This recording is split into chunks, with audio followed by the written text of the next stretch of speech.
Are you on the road, Corbitt? Yeah, I'm in Oklahoma City. I wondered. I got a little bull sale tomorrow in El Reno.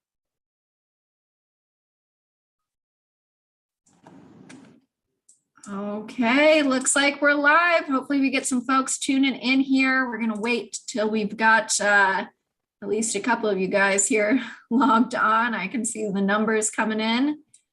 Welcome, welcome. Facts Only Friday, back by popular demand.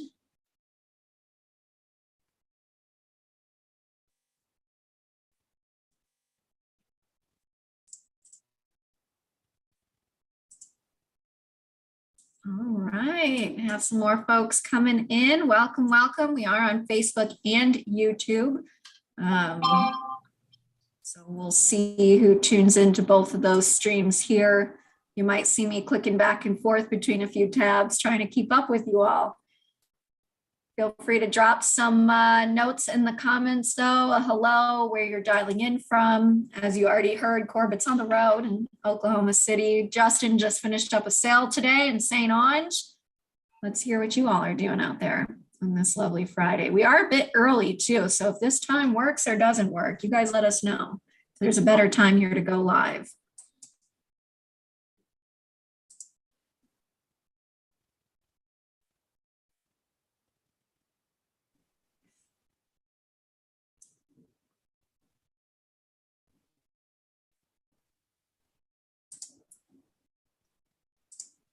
Okay, got some folks on. Well, I guess we'll get started then. Welcome to the U.S. Cattlemen's Association's Facts Only Friday. We're going to be talking about the cattle market or the Cattle Price Discovery and Transparency Act of 2022. It is a mouthful, otherwise known as the Fisher-Grassley bill or Senate Bill 3229, either way that you want to call it.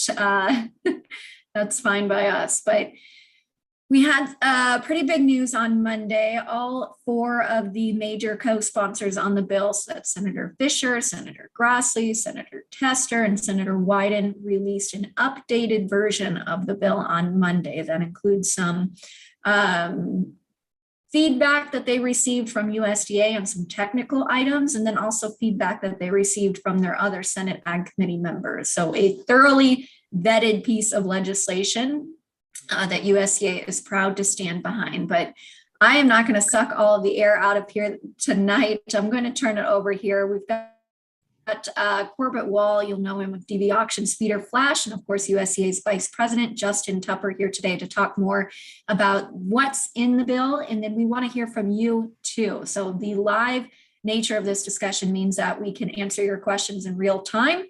If you just drop them in the comment box there, we'll see them. We can answer them here while we're live and on screen. If you're watching this over the weekend, because this will be posted after it's recorded, still drop your questions in the comments. We'll get to them as soon as we can, because we think it's important to have this live dialogue here in this live discussion. So I'll turn it over now for some opening comments. We might start here with Corbitt. Corbitt, you've been talking about this bill all week on the Feeder Flash. What can you give us here as just an opening statement on what the bill might mean and I guess what it took to get here?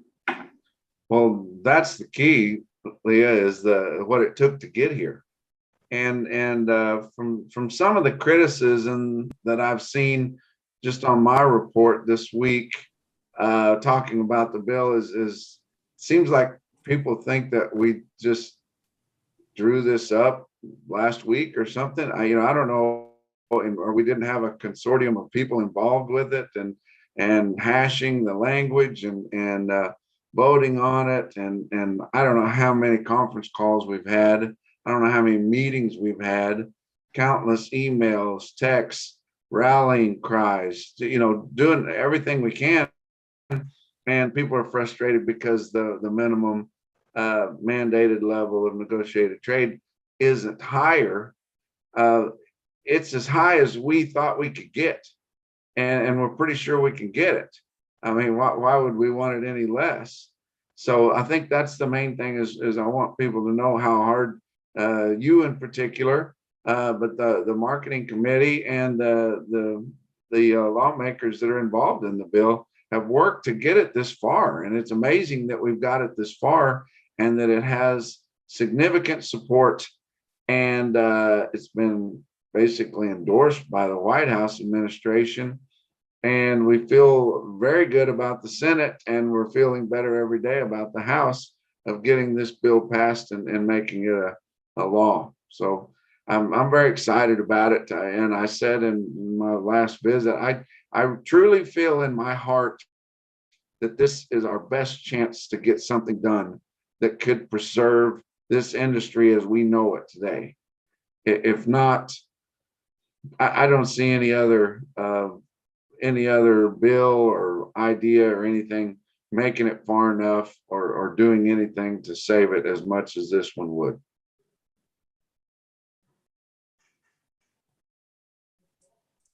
Well, thank you for that. No, and I appreciate it. I think we might be a little bit lagged, so we'll keep answering questions as they come in, but make sure to drop them there in the chat box as we go. We've got a couple folks here. Brett Fawcett from Louisiana.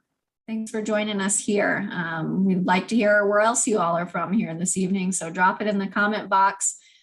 Questions, comments, concerns, that goes there too, and we'll get to them here live today. I'm going to turn to Justin though. Justin, I'm going to ask you a similar question here, but tweak it a little bit. Did you ever think we'd get this far from your Senate Agriculture Committee hearing last June? I mean, we've been working on this concept for quite some time, and you know, what kind of opening comments do you have out there for? What kind of opening comments do you have for the folks out there on this bill?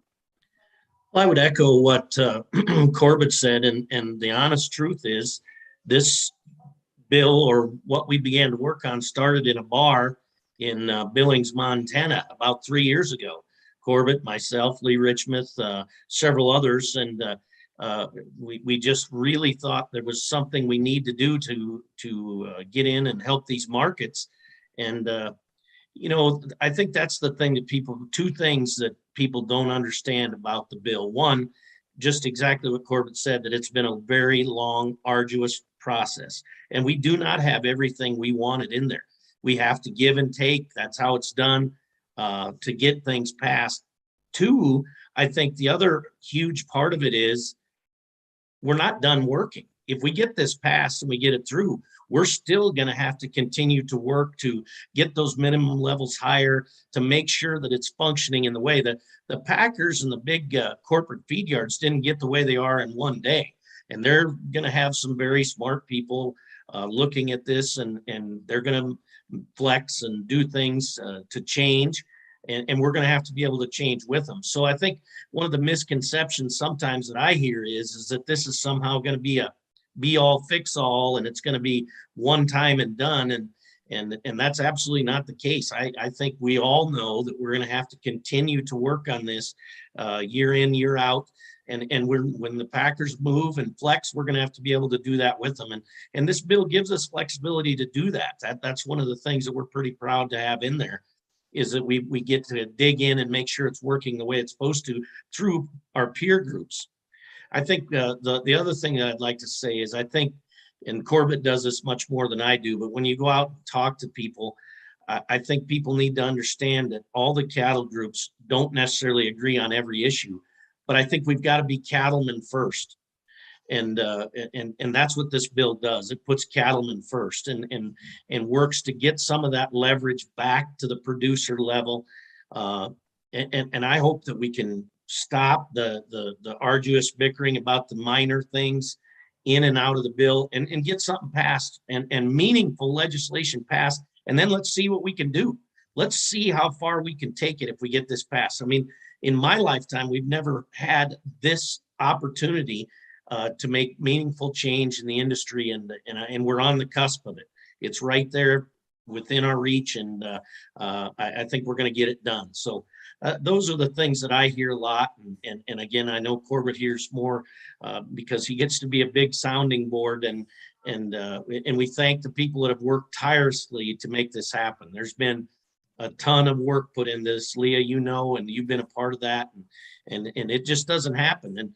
And there may be some changes yet that we have to flex. I mean, sometimes it's hard, and I know Corbitt does this too. You talk to people and you explain what's in the bill, and then there has to be some modifications, or there is as it moves forward, and we have to be ready for that. And I think it's a really good piece of legislation, and the hard work has been done to make sure we can get it through the Senate. Now we got to make sure we can get the House coming along, and I think we got a great chance. Yeah, no, I completely agree with you, Justin. And at least from the perspective of Washington, D.C., which is where I'm based, to give USDA that voice here on Capitol Hill, I've never seen anything like this. We've got incredible grassroots support, despite objections from some of the national organizations. Those state affiliates out there, those state and county affiliates are very supportive of this bill. And that's where the constituents are. These senators are listening to the people in their backyard, not the people here on the Beltway. And I think that's really important. The one thing that does make me nervous, though, is we haven't heard much from the meat packers yet. It's been a quiet week on their part. And I think they're readying the cannons and readying themselves for the battle that's soon to come. But they don't have a lot of popularity coming out of the pandemic. It's the lowest their credibility has been on Capitol Hill, but don't let that fool you. There's still going to be some major opposition from the meat packers on this bill. This is going to fundamentally change the way that they do business. So don't be let down by the lack of response yet from people like the North American Meat Institute and some of the other packer special interest groups. I think they're going to become a big player in this too. It's going to be a huge opposition when we start getting down the line. But Justin also made a good point. This bill is still, it's not perfect. It is something that we can continue to try to craft if we need to. We know that there's going to be a Senate Agriculture Committee hearing in the next few months on this bill. Any comments, concerns, feedback that we have could be answered in that committee hearing. So I want to talk more about the specifics of the bill now as we get into like the feedback. And again, if you've got your own concerns, drop them in the chat box below. But Corbitt, I guess what are some of the changes in this bill from previous bills we've seen? What are the core components? Can you give us a little bit of an overview of the bill itself? Yeah, and everybody seems to be concentrated on the minimum mandated trade. I think some of the other parts of the bill are more aggressive than what the minimum mandates are. The minimum mandates are basically holding the line where we're at right now, and then finding out what we get through an economist that's going to be picked by the USDA secretary, and then we'll find out what they say, and we'll try to adjust them higher from there. But we've got to stop the bleeding. But the portion of the bill that says that packers are to report the numbers of cattle that they have scheduled for delivery the next 14 days, that's huge. That could be a standalone thing in a bill, that would be a earth moving type of legislation for the cattle industry. That is big time. That's a great part of it. And perhaps whenever we get the pushback from NAMI or, maybe an individual packer or somebody, or maybe the packers' biggest trade organization, the National Corporate Beef Association, they may be pushing back against that too. And then also the cattle contract library is big. That's a big part of it. I live in Amarillo, Texas area. I'm not all that popular. I travel a lot, and I like traveling a lot. As much as I like the way of life in the Texas Panhandle, if I'm within my peers, I'm not all that popular because it's a big corporate feeding area, and all the cattle for the most part are sold formula, but not all of them. I've got some good friends that are way up in these corporate feeding operations, and they will tell you privately, I hope you guys get something done, because they feel like the base price that their formulas start out with are going to be stronger whenever we get this implemented. They do not like the cattle contract library. They really don't want to tell that. And I think your corporate feeders are more not wanting to release the information that will be public in that cattle contracts library, maybe even more than the packer, because they love their little sweetheart deals, and they know their operation, they know what kind of cattle they feed, and they know how those cattle kill, and they work hard. And we say there's no negotiation in those formula deals. There is once a year, and they feel like that they've done the best job for themselves, getting their particular kind of cattle the way they feed them to hit the high spots in their particular formula. They don't want anybody to know, and I don't understand that. It's like when my daughter comes and tells me, well, your friend didn't do good on that test either. I don't care about her friend, I only care about her. And so why are they worried about what other people do? It's so internally competitive in the cattle business, and it goes down to your calves, at the coffee shop, maybe even in the sale barn, or at least in the small towns. Everybody wants to compete against, what your steer calves bring. Well, mine brought a quarter, 100 more, and it's so competitive. And I don't think we should let something like that stop some really mountain moving legislation here. And I tell people, and I don't think they really realize that, but I told the group last night in southern Missouri, in Salem, Missouri, I had 250 people showed up to hear the presentation, and mostly hear about this bill. And I asked all the people in southern Missouri, and you go down to West Plains in Thayer, Missouri, which is not far from there. That was the feeder pig capital of the world 30 years ago. And I asked how many people used to feed hogs or farrow out pigs, and a large percentage of them raised their hand, and they did.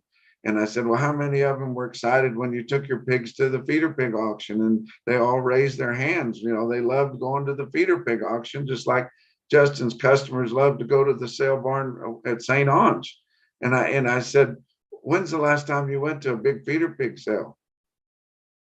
There's no such thing anymore, because there's no price discovery at all in the hog business.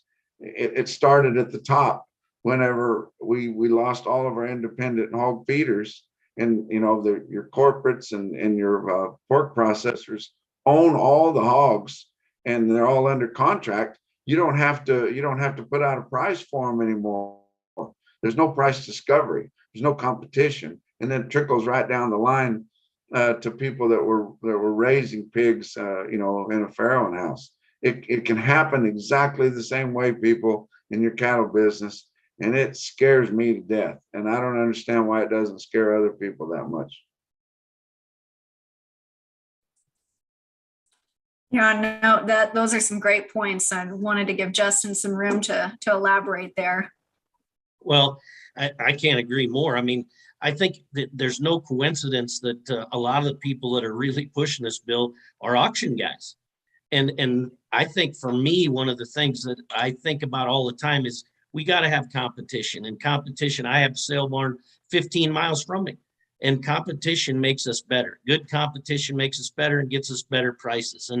And we know that in the auction business. That's the way our whole system set up. It's how it works. And it's exactly what the Packers have tried to do. They don't want to compete.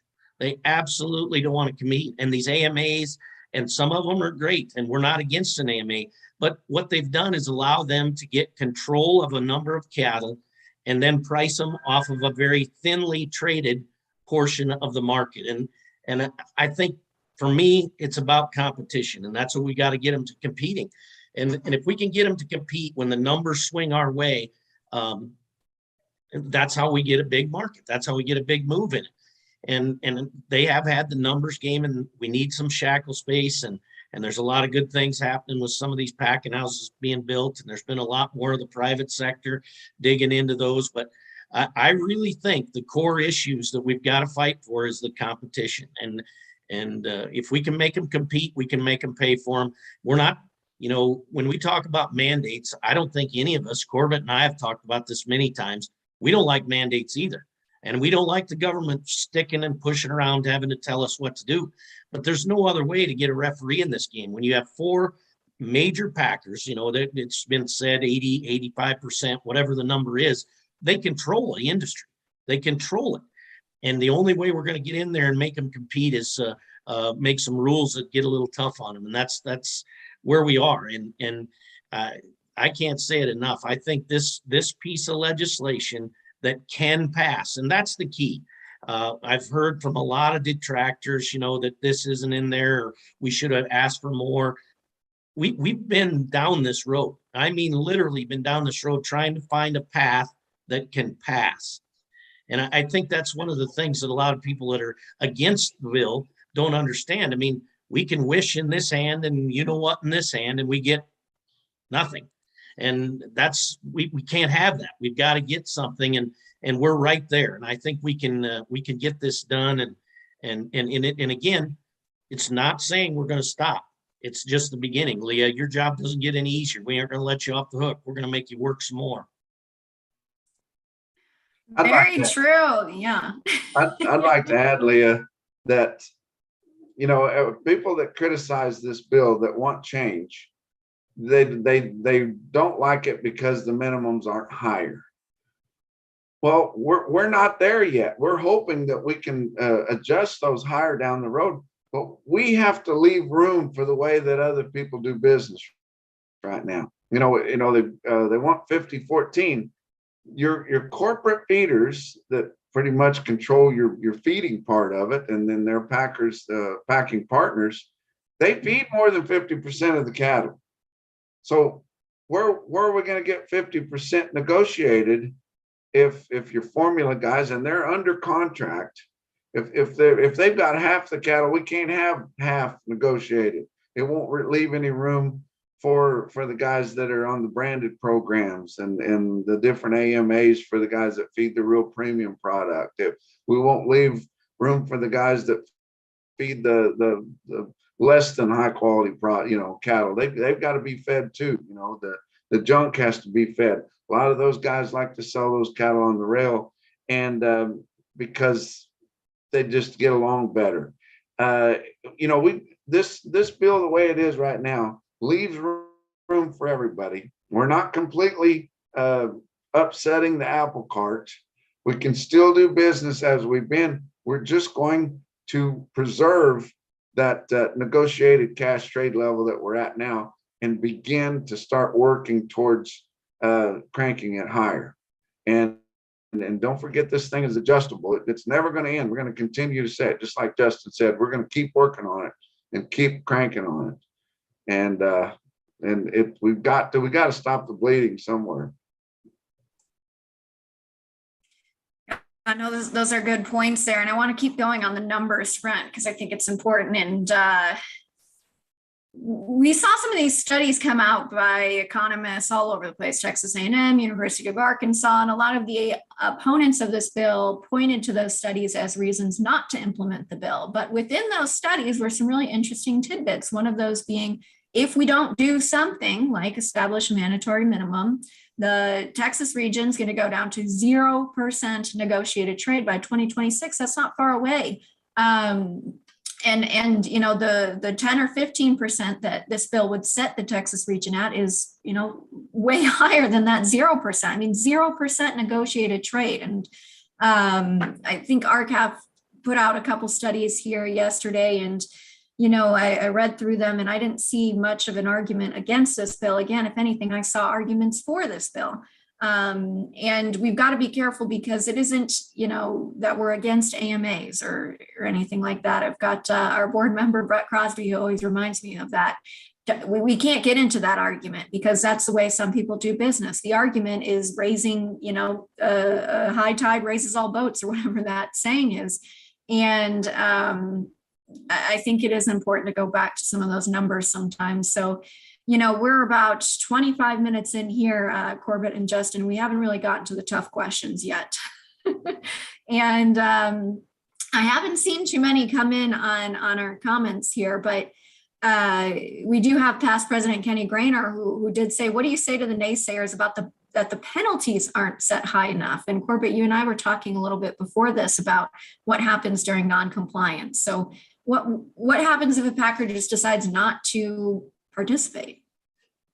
You know, people are kidding themselves if they think that the packer is not going to notice a $90,000 penalty per incident. I mean, that'll get in your knickers pretty fast. And I realize that they make millions of dollars a day there, but they run on tight margins. They're not going to give that up.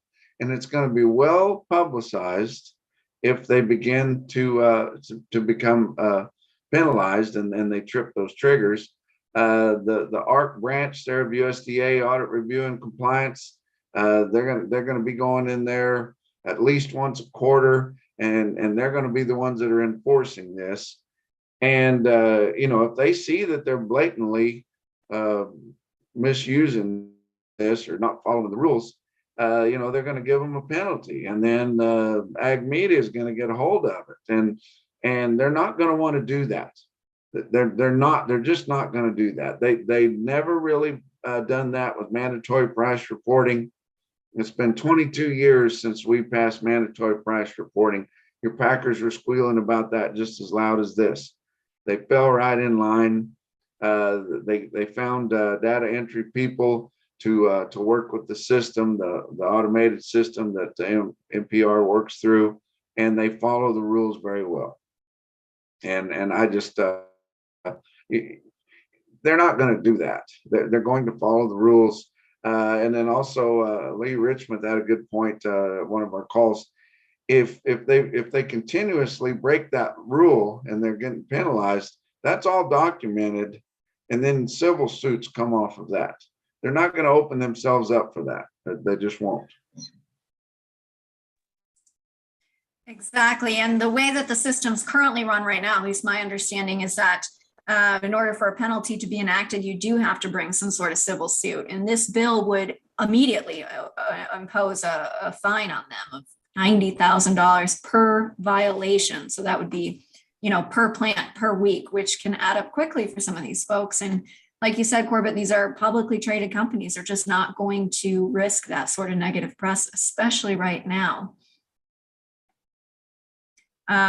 Justin, was there anything that you wanted to add to that in terms of you know, this penalty discussion, what happens in non-compliance and enforcement? No, as usual, Corbitt spelled it out beautifully. We'll give him a beautifully word. Just a couple things that I think we haven't touched on. This is a bipartisan bill. Think about, Leah, and when we were out there for the hearing, you know, that there's nothing that's bipartisan, that they can't agree on anything. And this bill has very bipartisan support. You know, one of the things that I took away from the Senate Ag hearing that I got to be at was there really was an aptitude to try to get something done. I mean, from the senators that not just my state or ones that we've worked with in the past, there was an aptitude out there and a willingness to try to get something done. I think one thing that was stark to me was when the president started talking about some of this stuff, he could have been reading from one of our fact sheets when we talked about a lot of this. So, you know, when we talk about striking when the iron's hot, the irons are sizzling. This is where we have to strike. And there may never be a time when we can heat them up this hot again. And so I think with the bipartisan support, the talking that's been done and the groundwork that's been laid, I think we're in a great place. And I really look forward to the hearing that's coming up. And if there's questions that haven't been turned or worked on, I think we can get those done. And I'm excited for this bill and where we're at. It's a great point. Let's talk about the politics a little bit. Our calculations show that we've got a near majority on this bill for the Senate Ag Committee. That means if this bill were to be brought for a vote today, right now, it most likely will pass. And once it passes the Senate Ag Committee, it's got a pretty good chance in the full Senate too. But one of the things we heard, we were on a call earlier today with some of the Senate Ag Committee members and co-sponsors of this bill, talking about our game plan for this upcoming hearing. They cannot stress enough that it's critical to get those last few co-sponsors on this bill. Senator Hoeven, Senator Thune, Senator Bennett from Colorado. These are all folks that we really need their support. It's going to be critical to getting this bill across the finish line. So if you're in South Dakota, call up Senator Thune's office. If you're in North Dakota, reach out to Senator Hoeven's office. Colorado is another critical state. Call up Senator Bennett's team and just let them know that you'd like to see them support this bill, because I think they're hearing some mixed messages out there, both from the meatpacking lobby in their state and some of these national organizations. I won't repeat what Corbitt called our National Cattlemen's Beef Association, but it has a really good chance of moving forward at this point. And politics is hard. It's meant to be that way. It's supposed to be a swinging pendulum. It's not supposed to be an easy thing. And it's taken us 2 years to get to this point. And in that time, I think RCAF in one of their press releases this week said we've already lost 1,000 independent feedlots between 2020 and 2021. And really the only people holding us back from losing more is them. If we can get their support and the support of their members, we can get this thing moved almost immediately. And so I don't know if there's anything more to say on that, Corbitt or Justin, but the politics of this bill is really favorable. I would just say what we said earlier. To me, I think it's huge that I wish everybody would check at the door and be cattlemen first. Leave the whatever it is, NCBA, RCAF, Farm Bureau, Farmers Union, whatever. It doesn't matter. We've got a chance to move the needle. And it doesn't matter if it's U.S. Cattlemen or who's doing it or how it's getting done, and I don't care. We got to do it. And I think Leah and I, we wrote a piece about unintended consequences. What we hear about that all the time, and well, what about the consequences of not doing anything? And I think that's what we see too, where I live. Producers are getting older. Once they sell out, and this drought scares the heck out of me, some of those guys aren't coming back. It's not been profitable. And Corbitt and I were talking before we started here. He heard of a guy who had to sell 500 cows. I mean, that's tough. And the word sustainable is something I hate, but the only sustainability is profitability. And that's just literally truth. We have to be profitable. And in order to do that, we've got to take some of the money that the big corporates and the bigger is not always better, and bigger is going to continue to take bigger shares of those profits unless we stand up. And to me, that's what this bill does, is it starts to prop up the independent guys, and where we can be more profitable and have a chance in that same realm that those big corporate feeders have, that we can have the same profitability. So I can't stress enough how I hope that the politics on the cattle industry side would go away, that we would just say, let's be cattlemen. Let's look at the facts that this has a chance of passing. It has a chance of being meaningful, and it doesn't have everything everybody wants. But let's get it, and let's go to work on the rest of it, because we're not stopping. If we get this, it's like climbing a ladder. Of course, I don't climb very fast anymore, not near as fast as Corbitt, but we're going to climb that ladder and continue to keep finding our way to the top. And, Justin was saying, we need people to stand up and support it. What we need you to do is send an email or make a phone call in there to the hotline, especially on the House of Representatives. And I got a guy that watches my feeder flash that sent me an email, and he was a staffer at one point in his career when he was younger. And he was talking about an issue like this. It was in agriculture, but it wasn't in livestock. But he said it doesn't take that many responses to make a big impact on these lawmakers. Especially, if we were talking about the cost of gas at the pump, we know there'd be a lot there, but not that many people know what we're talking about. This is a very small community here. Your commercial cattle business, and and it's likely not going to get as much response as some of the other issues that these lawmakers see.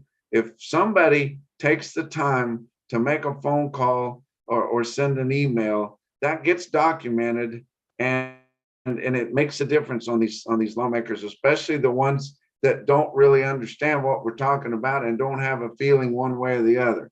If they see a large number of responses saying this is a good thing, we need to get this pushed, then they will likely go ahead and support this, and we can get it pushed through. Just one more thing on that I was thinking about, and I think the masses, the people in the industry really believe that. They want to see something done. I don't think they necessarily side with any of these organizations in 100%. I think the mass majority of the people that I talk to, and I know you talk to a lot of them too, Corbitt, the mass majority of those people, I think, want to see something done, and they want to be somewhere in the middle. Yeah, and I think we're there. I think this is really a special bill. When you put it together the way that it's had to be put together, and you can count votes like Leah said, and figure out that we can get this passed because you've counted the votes, and you've talked to the people and done the groundwork. It's really epic as to where it can go, and we're there. And I can't stress it enough. I say it every day on my radio. Thank you to the people that have called their senators. And if you have not, like Corbitt said, it takes 2 minutes, and you can get on there, and it does make a big impact. We've saw it when we were in DC. You know, they said we've been catching a lot of calls on this issue. And I mean, Leah, I know you hear it, and you can allude to that too, that it doesn't always take a huge number to make a big difference. And I think we've already done that. And again, we want to thank everybody who's called in and dialed in and do it again. Especially to these senators and the House people that have not signed on. So if we can get that done, that makes all the more easier to get this thing passed. And I apologize. I think my feed went down for a minute, so I think we're all good online, but I'm just checking to make sure real quick. Technical difficulties. Technical difficulties. The first ever, really. We've had really good luck with these things. Okay, I think we're still live. So yeah, to Justin's point here, it does make a difference when you reach out to your senators or your Congress people. Every time a constituent calls, emails, writes, posts on social media, that is taken into account. And at the end of the week, when the congressperson says, hey, what are we hearing from voters out there? Staff will tell them, we've received this many calls, this many emails on this bill, and we think based on that you should support this bill. So it makes an impact, even if you call them up and you get an intern on the other line and you think to yourself, wow, they have no idea what I'm talking about. They probably don't. But if you mention the bill and the bill number, they'll tally that up and write that down, and it's going to count for something. So it's so critical to reach out to your members of Congress on that. But we're starting to get some interesting questions now, which is good. I did put in the chat box for folks not to waste this opportunity, because Corbitt usually charges a cover fee for his public appearances, and you're getting him tonight here for free. So don't waste this opportunity. Whoa, who said free? I don't. Live and free here. So Andrew Bradshaw Evans asks, why is your group not supporting 5014? I'm going to kick this over to either of you to elaborate on what the status of 5014 is. From my perspective here in DC, there are no senators standing behind it right now. They've all abandoned ship. But what is your both perspective on the 5014 bill and conversation? There is no such thing. Senator Grassley had started with that. He's been a champion. He's worked on it. He looked around the room. He sat down, looked around the room, said, this won't pass. It isn't that we don't support it, or I can about guarantee you we'd like to see 5014, but it won't pass. We can't. There's no such thing. So we would love to have that. Corbitt, how many calls? And I mean, we had people on from Texas, Missouri, Nebraska, South Dakota, all across the nations when we were working on this. And we had compromised at something simple like 3014. We tried to get that. And then we end up with where we are today with setting a minimum of where we are the last 2 years an average. And now it's a floor. And that's how we got to think about it. We're setting the floor to work our way up. I agree with Corbitt. I don't think there's any possible way we could ever get 50% back in cash trade. But do I think we could continue to work the levels up, especially if we become more profitable and things continue to work? I think the business practices of some of these feed yards would change. So it isn't that we're against 50-14, it's that it's not there. There is no such thing. This is really, and Leah and Corbitt both alluded to it, the only bill out there that's moving forward that has a real chance of getting done. There is nothing else. There's nothing else out there right now that you can hang your hat on and try to get something done. This is it. So that's a long-winded, probably poor explanation, but we've heard that many times before. Corbitt? Well, then I agree. We cannot get it. I mean, I know Justin would get it. I mean, you know, you see people say, why can't we have 100%? Yeah, it would be wonderful, but we can't get it. So we're gonna stop the bleeding and establish a bottom, a baseline that we won't drop below, and then start trying to work it back forward. And I think that we just have to do this while we have the opportunity to do it right now. And we likely will never get an opportunity like this to do it. And we keep sending mixed messages to these lawmakers. The lion's share of your lawmakers don't understand really what we're talking about. They're going to look at the Senate and the House Ag committees to make that decision for them because they've been educated in these things. So a lot of them don't really know, but they're going to look at their leadership and go through it. But they like the fact that it's bipartisan. They want to do something that's bipartisan. And this thing is about as bipartisan as you can get. But there's just no need to wish for things that you can't get. And we've got to get what we can get right now and work with it. And I mentioned earlier, maybe this viewer didn't see that, but we have to allow room for everybody. You know, your big corporate feeders, they're in a contract with their packer partner, and they are going to sell their cattle to them through a formula, and it's likely half or more than the cattle. Well, if we had 50% negotiated, how are we going to have room for that? We have to leave room for everybody. We are not going to force your corporate feeders out of the business, nor do we want to. They buy feeder cattle in the open market every day of the week, and we want them to continue to do that. We've got to have economies of scale. We've got to feed the world. We've got to do it in a big way. But we also want to preserve these independent, smaller cattle feeders and give them a way to compete, and just stop having the big corporates and the large guys riding on their coattails. We got to give them a little more leverage. We've got to allow the guy that's selling cattle, negotiated cash, we've got to give him the right to turn a bid down. And he can turn that bid down if we get this bill. You know, he can get that offer on a Monday or Tuesday and say, no, I think I'll wait and see what the board does. You know, I'm feeling kind of good about this. You know, I'd really like to have a buck or two more. He can't do that now because he's going to get retaliated upon, and he won't get called next week or the next. He'll have to sit on those cattle. But if those packers are forced to have a minimum level of negotiated trade because they are exploiting that number, that average number, they're using it in all their other arrangements. So they need, and you know, people ask, how are you going to force them to do this? How can you do that? That's not right. When they are using that number, they need to participate in that number, that average price. And we've got to leave room for everybody. We got to leave room for the branded programs. We got to leave room for some auction cattle. We just need to quit. We need to stop the bleeding right now and start working towards moving it up. And I think that's what we're doing here. Very well said. Very well said.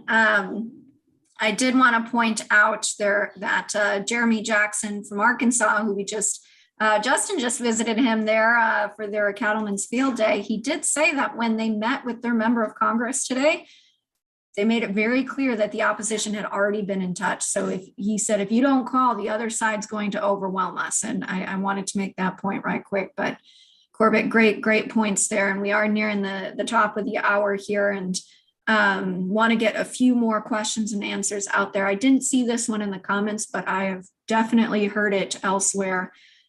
What do we say to the folks that might mention that this bill is giving USDA too much authority?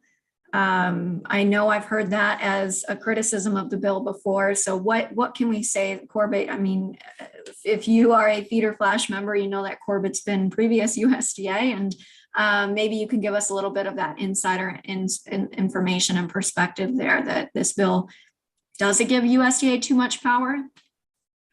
I don't believe so. You know, the USDA doesn't have a dog in the hunt. The USDA waits for lawmakers to tell them what to do, and then they will carry out the job, and they will give them authority. They've already got the authority to come in and look at the purchase books and all that. We're just basically putting these percentage levels in there. They've already got the information now. It's not really anymore. But and that's one thing that frustrated me with USDA is I didn't get to voice my opinion when I was with USDA. And as you guys know, I like to voice my opinion. So I had to be neutral on everything that I talked about. And I did videos when I was with USDA, and I stayed in trouble all the time because I wasn't able to voice my opinion. And that's the way the USDA is. They're just carrying out orders. And that there's nothing to say about, that they've got too much power or anything like that. And that's not something that we need to worry about. Justin, any other comments to follow up there regarding USDA's involvement in this bill? No, I totally agree with Corbitt's assessment there. One thing that I'd heard also, just bringing it up, is having the economists and some of their opinions in there. Well, the trouble with economists, to me, and Brett Crosby's going to kill me for this, but the trouble is most of them, the lion's share, excluding Brett Crosby, have never fed a hoof of cattle in their life. They've never, ever seen it. And they're going to tell us what robust trade is or how that's supposed to work in that industry.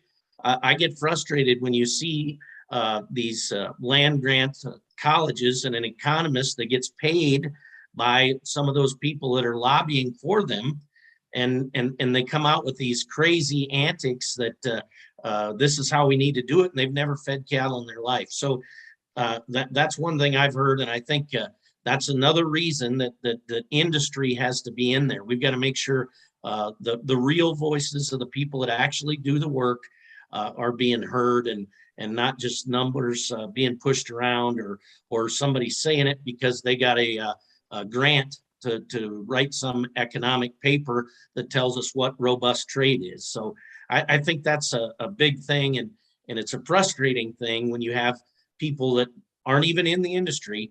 They seem to know better or think they know better than we do, that feed the cattle and market them on a daily basis. So I know I've heard that quite a few times before, and I'd be curious what, being I'm going to be in trouble with Brett, I want to make sure Corbitt gets in trouble with Brett and makes some kind of statement to that sense.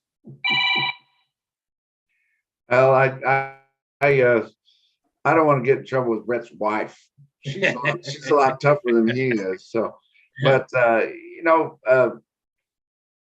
it's just that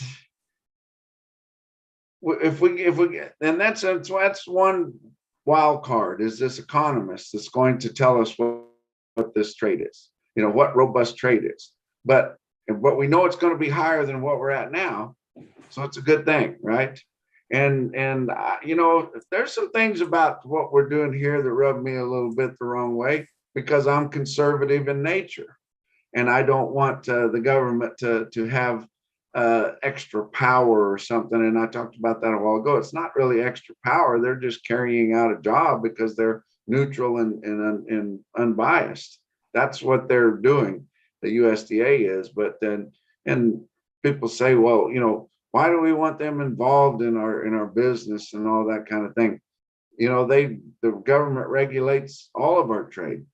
all of our infrastructure. They do all that. So if they're allowing these four packers to operate in a monopoly, and if they're going to allow that, they need to allow us to have a little bit of pushback on them, and that's what we're getting. And I enforce a little bit, because this is not a big change here, and I think that's one reason why people feel good about it and we can get it pushed through, because it's not a complete upset of the apple cart.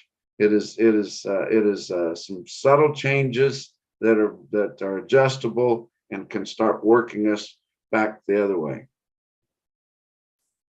Exactly. And I can't think of a more democratic process than having the USDA as that facilitator, as that referee. I mean, in the bill, it says that any decision they make has to be done in coordination with the industry, in coordination with public comment periods and Congress. And so it's going to continue to be that democratic process there. But looking on our comment page here, I'm a little disappointed in our crowd tonight. I know we're going to get more comments over the weekend, so we'll be available to answer those questions. Mostly haters, yeah, after so. Probably. So I don't know, is there anything here that we haven't gone over yet? Any concerns that you're hearing out there that we should address here tonight? I think another one that I've heard is, it's too long. 2 years is too long for the USDA to establish a minimum. I think I've heard, that the minimums are set too low. What are some other myths out there that we can bust about this bill before we head out here tonight? I want to remind people that this is per facility, and then we know that they're going to arrange 5 to 7 regions. It's not going to be enforced by region or by the big 4 majors. This major has to do this. It's per facility. We've got facilities, major facilities that report through NPR and are going to fall under this, that have not been participating in negotiated trade of any kind at any level for years. So they are going to have to start doing that. You've got a major packing house that all they do is schedule cattle in. They don't have a procurement office. They don't have a head cattle buyer. They don't have any country buyers. They are going to have to start participating. And if the others that have been participating continue to go at a similar level, we're going to see more trade for sure than what we're even asking for as a minimum. So don't think it's per region or it's per company. It's per facility. Great point. Justin, anything that you're hearing out there that you want to dispel here tonight? Well, I think probably the loudest I hear here is it's not enough, and I can't emphasize enough that we would love to have some more things in there, but you've got to find out what will pass. And as Corbitt alluded to earlier, it's a narrow margin of people that really understand the industry, and it's a small group. And it's even smaller group of senators that are going to be able to understand exactly what we're trying to get done. So when you focus that in and you find out where the votes can lie, what can they stomach, what can they vote for, that's the process that we went through here. It isn't that we handpicked things that we thought had to be in there. We had to work around all of these senators and feel out we can get this and we can put this in there, and then it can pass. And their staffers have done, the devil's in the details, and they've done an unbelievable job. How many times, Leah, have we got on a call and they're within minutes of dropping some portion of this bill, and we've been able to make changes to make sure that it's going in the right direction? We didn't get everything we wanted always, but we were able to really work to steer it in a direction that we feel like is going to give us meaningful change, but yet pass in Congress. And that's where we're at. And I think when history is written, that this will be a very epic time. I agree with Corbitt. I don't know that we'll see this kind of activity in the industry ever again. And hopefully we can make some changes where we don't have to, that we can continue to work and we can find the competition we need and make this thing go in a direction where we can all be profitable again. And that's the goal. And that's when I say we got to be cattlemen first. That's what we got to look for. We got to look for the things that will make us profitable and keep us in business and keep our kids and grandkids in the business we love. And that's why we do it. It isn't because it's a high paying position, you know, being the face of the DV auction on a feeder flash, that we can't all do that. So, and most of us have a face for radio anyway. So that's the way that works. But I can't thank Corbitt enough for the work he's done. And he didn't have to. I mean, he catches a lot of egg for some of this, and Leah and all the people on our board and in our group that have put in the time. It's a thankless job, and I'm here to tell you, this is where we have to reap the rewards. We got to cash it in now. I agree, and I said it before, we'll say it again here. This is democracy at work. Imagine if everybody got everything they wanted all the time. I'm sure there's a couple groups out there that you would be terrified to have get everything that they want. I'm thinking like the Humane Society and folks like that. So this is democracy at work here. And again, just haven't seen this much grassroots support for something in all my time in DC. And there's some real momentum here. And I'm excited about it. I think we're going to see some huge movement this year. We've got commitment from the Senate Ag Committee that they want to get this figured out before they start Farm Bill next year. So we're hoping to see some movement in the coming months, and definitely before the end of this congressional session and the start of next year's congressional session, because of course we've got those midterm elections right in the middle of it. And once those come and go, all of our work on this bill will be wiped clean, and we start from bill number 0 again for the next congressional session. So we really are running on a tight timeline and deadline here. But yeah, again, just feeling a lot of positive momentum here. As Justin said, you know, you've got the White House parroting our talking points. You've got Congress, you've got the general public. All we need now is for, as Justin said, the industry to hang their affiliations up on the hat rack there and walk in as real cattlemen. We did have two more questions come in, and I do want to answer them because we haven't had too many questions here tonight. So I'm going to go quick here. Does bid the grid count as a negotiated trade under this bill? Yes. Yes, And that's then an easy that's one. one thing that I'm disappointed in is I didn't want negotiated grid to be one of the approved methods, because I feel like that's where a lot of it will go. But when you think about it, it's going to go back to your cattle sellers.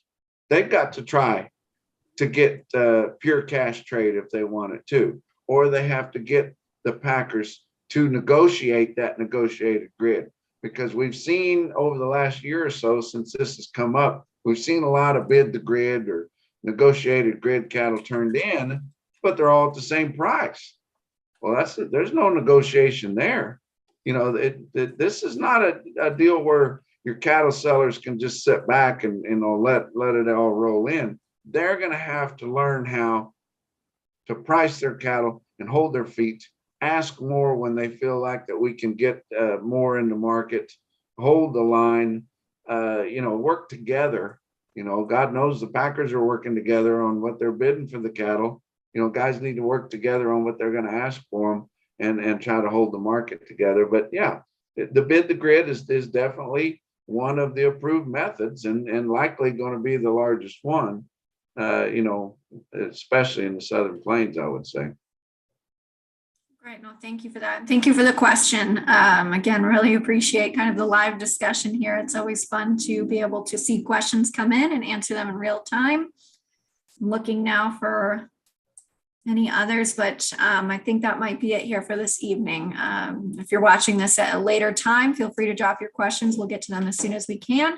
But without further ado, any closing comments? Just, I can't emphasize enough on every platform, call your congresspeople. Tell them that you support this bill, and let's get behind it. Let's get it over the finish line. Let's see where we can take it. And I think we got a great chance to do that. I just want to say, I think U.S. Cattlemen's Association deserves a lot of credit for getting this thing this far.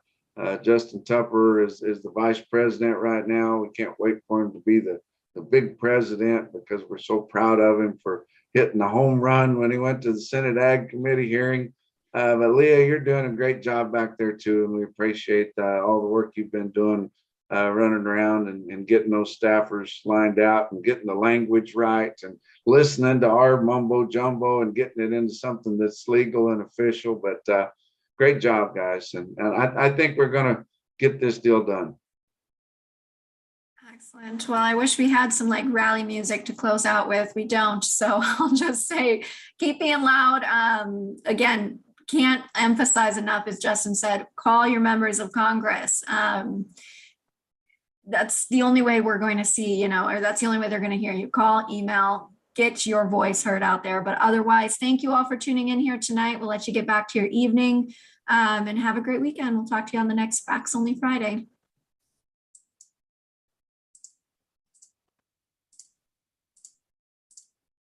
All right.